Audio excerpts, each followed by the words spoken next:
Welcome to Cartoonist Kayfabe. My name's Ed Piskor. I'm Jim Rugg. And I'm Tom Scholey. Eternals #1 is on the docket today. The first Jack Kirby comic I read that Jack Kirby got credit writing. Jim, what do you have up front? Patreon.com/JimRugg is where you can go to download my out-of-print zines and mini comics, like this collection of wrestling art that I've done over the years.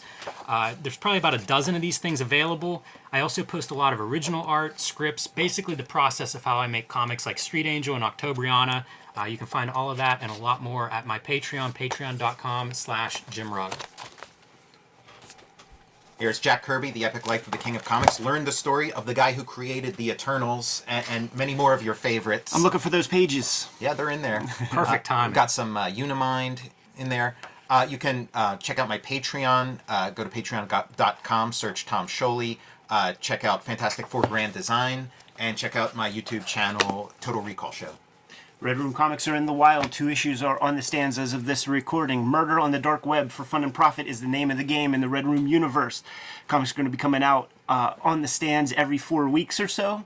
You can order and pre-order those comics through your local comic shop, get a point on your pull list, or through the Fantagraphics website. That link is in the link tree in the description below, or you can read these comics ahead of time on my Patreon. I put those strips out well before they hit paper. $3 get you the archive there.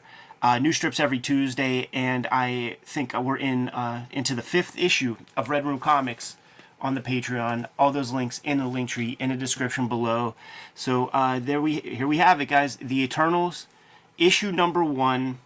This is one of these comics, like when my dad was going to those flea markets, and we often talk about, you know, the early 1990s speculator was the middle 1990s liquidator, and little Eddie P benefited from all of that when Dad would go to the flea market and just, you know, see these boxes of comics, Harbinger for issue 1 for $30, issue 2 for $25. My dad would look those guys in the eyes, ask them, do you really want to be lugging these comics back to the flea market week in, week out? I'll give you $8 for this whole box.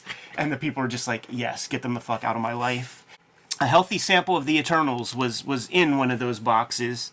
I knew Jack Kirby's name in a cursory way, probably from interviews with Liefeld and McFarlane and stuff. Read a couple Lee Kirby comics up to this point. Fucking loved them all, man. Fantastic Four 1, X-Men 8 or 9, the one with Avengers. The issue of Avengers where Captain America comes back. Ate that stuff up. Worked perfectly for a 9-10-year-old boy. I totally get it. When I read this, man, this was something special. This is a great period for Kirby. This is that late 70s. He's returned to Marvel. It's so not what was celebrated whenever I started finding this stuff, and I would get hold of these and start reading them and just be blown away. Like, I thought this is what it was supposed to be, like bad Kirby, and it's amazing. Why aren't people talking about this? And inked by John Verpoorten, who you never hear of being an inker. You always hear that he's this Goliath, golem-like figure in the bullpen, lumbering down the hallways, screaming for his pages. You gotta make your deadlines. Like that's how I know his name. In those like really nerdy, like who's Kirby's best inker conversations, Verpooten's name comes up, and he's a strong contender because he's super faithful to Kirby, but a little more like rougher around the edges than a Royer. So it's kind of like this perfect marriage between like a Royer and a Coletta. He does beautiful work here. Is the Eternals the one place where we would see that collaboration, or did it happen elsewhere? I think it was in Captain America here, like his 70s work is where you're going to see it. In a story here, archaeologists uncover a tomb in South America that seems to link this history of gods visiting Earth and kind of seeding mankind. Chariots of the Gods, yes, right, would be the source material where this kind of conversation, I think, was widely distributed. Mm-hmm. And Kirby was doing this type of story prior to Chariots of the Gods, but then Chariots of the Gods kind of brings it into focus and he sort of, doubles back on it. This is like Kirby's specialty, is taking like sort of sci-fi, spacey kind of stuff and then casting it in stone. Yes. Reminds me a little bit of like some of the Alien stuff that we would see, in the Alien franchise, where you get to see like the remnants of this old civilization or technology from them. The only other time that I ever really see the adjective cyclopean is Lovecraft, and you think of the old ones, the old gods, bas-reliefs with Cthulhu's face and stuff, and we know that Kirby was a pulp reader. This is really cool too. Like even the background, like this, elemental background, like yeah. figure in the background, easy to miss in the dark blues and purples. It rewards you to look at these pages closely. Speaking of which, great color Yeah. on this thing, man.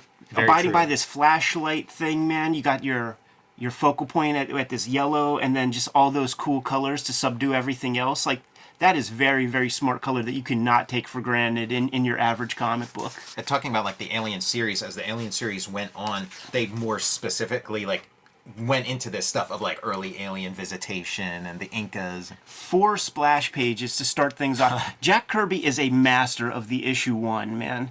And there's a formula that he abides by, man. And it's a very classic, simple formula that you don't see in very many issue 1s, man. He introduces, the protagonist force, introduces the antagonist force. They both have the same. They both have an interest in the same thing, but they have diametrically opposed points of view. So there's built-in conflict. Go from there. And Kirby, like he never wants to draw the same thing twice. So it's like we've had a bunch of different like cool looking alien robot spaceship things that we're never going to see again.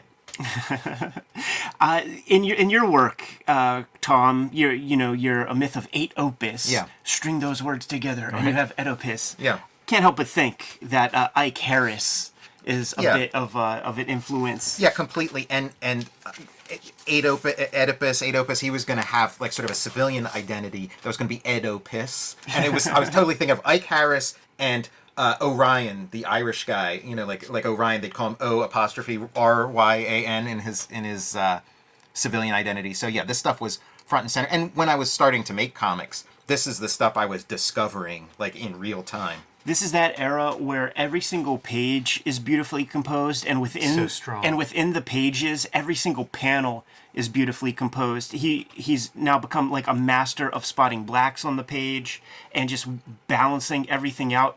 And in these old comics, so many ads, right? So when you actually get a spread, it even works as a spread. It's beautiful. Yeah, I've been thinking that on almost all these page turns, going from those splashes to like 2 6-panel grids next to each other. It's stunning. Like, again, thinking that people were critical of this era of Kirby, in my mind, it's I can't believe that. Like, it seems so strong to me. To me, the main, like, you're not going to see it in this issue, but go a couple issues into the Eternals, and it's all, the letters page is just all telling you what a piece of shit the comic you're reading right now is. So I can't help but think that had an effect. He's moving things you would along. hear stuff from, like, Marvel editorial being dicks to Kirby. And, like the letters page, who's constructing those? Who's picking the letters? It's those editors. I don't know where that negativity, like why you would do that to somebody that's on your team that you're publishing, but it seems like those are stories that I would hear a lot about that late 70s era and how he was treated by the editorial. I've never seen another instance of it. I've read a lot of comic books and read a lot of comic letters pages. I've never seen one that was just like stacked with negatives. Like even if you're getting nothing but negative letters. McFarlane Spider-Man would have that. Go read X-Force whenever Allred and Milligan take over. Okay. Because it is just nonstop the rest of that run. Yeah, it's one of the blights on the business of comics, presumably for decades and decades, man, where it is fanboys who are in administrative positions and stuff, and they have their own prejudices and things. I think the people in editorial, it's like, Jack, can't you just go back to Fantastic Four? Can't you just make Avengers comics? Like, what is this Eternal stuff? Those examples you gave of like X-Force and stuff. I do wonder, like, the guy putting together the letter page is the guy who wants your job. Like, he wants the writer's job. Sure. Everything's... This story's moving, man. It's building the whole universe in, 20 pages, 22 pages. Is this still the 17-page era? I don't think so. Yeah, I think this is a 17-page story. How great is this T-shirt? Like a full print, a full bleed T-shirt with the, with comic book panels I on wonder it. how they do that. I would love to see that thing. Because it's not screen print. It's got to be like a fabric. I have no idea. It's pretty wild, though. You won't see too many T-shirts that look like that in these ads. I like to think, man, that biotechnology is going to get to a place where we're going to get to enjoy a centennial. You think? I don't know. Keep your fingers crossed. I'm going to go bike riding after this, man. The story does move real fast. So Ike Harris is a descendant of these advanced, super Homo sapiens, And part of finding that chamber is being able to signal to those gods, hey, come back. Yes. So that signal is announced, and now we're seeing sort of the bad guy version of that, which we're going to get the explanation that there's 3 races that come out of the It's beautiful. alien genetic manipulation. I think that the one that they should have done, instead of like the super homo sapiens, or I forget what they're actually called, those should be the superheroes. You know, because then it would sort of establish that class in it would have really tied the whole Marvel universe back to these things. Right, and he was interested in creating his own cosmology. He wanted nothing Yeah. to do with that Marvel universe. So this is like his reinvention of the whole, superhero thing. The little pith helmet guy and his daughter, they get on board pretty quickly when they see Ike Harris, their local videographer, wave his hands and make constellations appear. Yes. He's like, tell me more. Yeah, they start out kind of shitty with him. Like he's I the don't wanna low hear man this on the again. totem pole. Yeah, we don't want to hear this any longer. Which you can imagine like the prologue to this, where he is just he's their, he works for them. Or He's the whatever. grunt. He's He- carrying the heavy equipment. He in and answered out. an ad in the personals like, oh, a videographer needed. It's that Robert McKee story 101 though. He starts out as the guy at the bottom, and as the scene goes on, becomes the guy at the top, like reversing the values. With these very specific kind of character designs and stuff, I wonder if these were potential animation pitches, like creating some kind of story idea. Talking with Jeff Darrow, he said post Star Wars, that's when he started getting into animation, and guys were hand over fist just selling sci-fi concepts and animation to Hanna-Barbera, Ruby Spears and stuff. Speaking of Star Wars, Great Toad is like a total like it's Jabba the Hutt before Jabba the Hutt. All right, man. Here we have the cosmology explained by Ike Harris, where if you string his surname and first name together, you get Icarus with a K. He's laying things out, and then you have your deviant, human, and eternal. So we established them here. We show several examples of. Look at 4 pages of fucking ads, man. You get your nice text page though, Yes. introducing the Eternal Utterings by Jack Kirby. I always love these Me whenever I too. would get a Yeah. first issue of his, where he talk about some of what's behind these ideas. Yeah, it's real fun. Always dug that. It's real fun, man.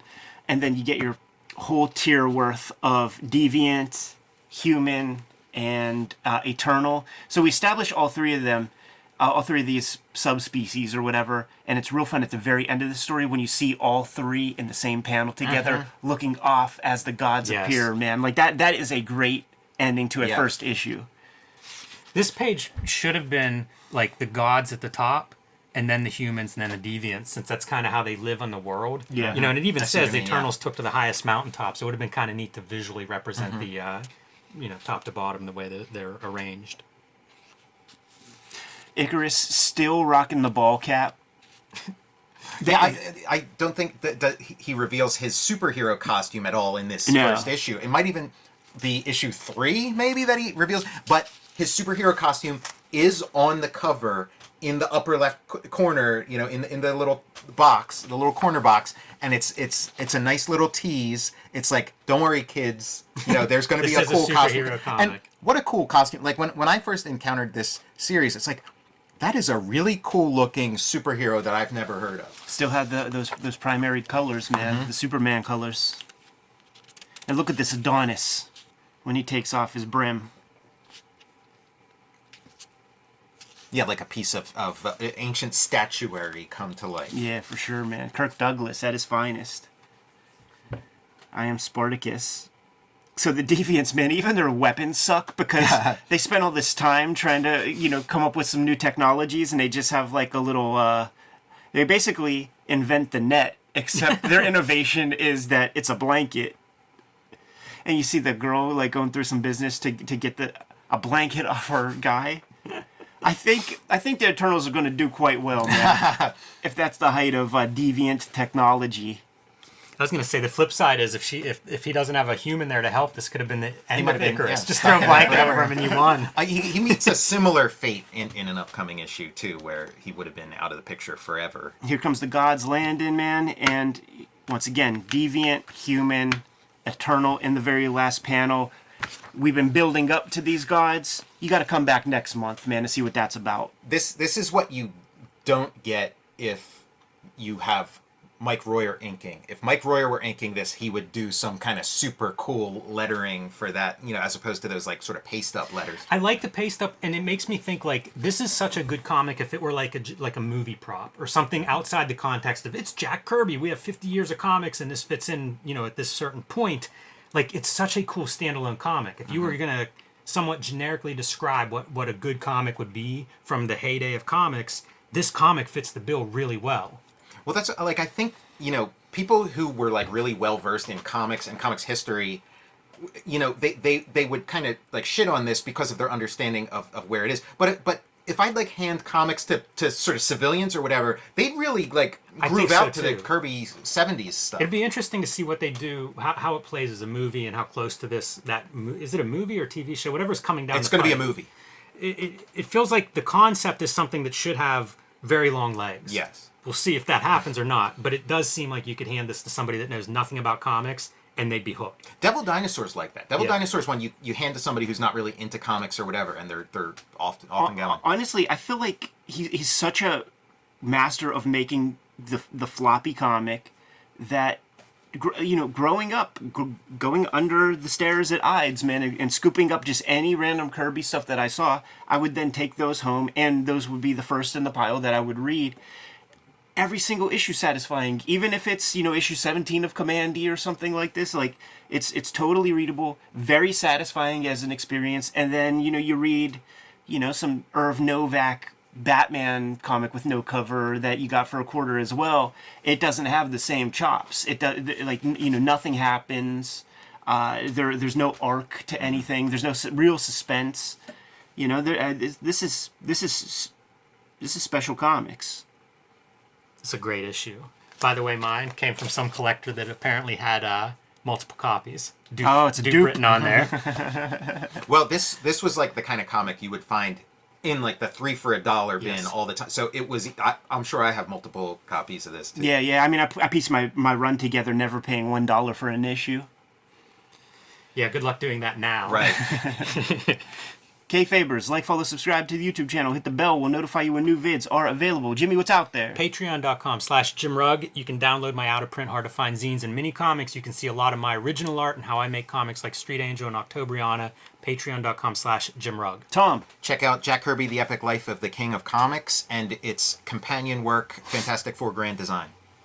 Red Room Comics in the Wild, 2 issues on the stands as we speak. New issues every 4 weeks. Murder on the Dark Web for fun and profit. Order and pre-order those comics from your local comic shop or the Fantagraphics website. If you want to read the comics ahead of time, check it out before it hits paper. Go to my Patreon, patreon.com/EdPiskor.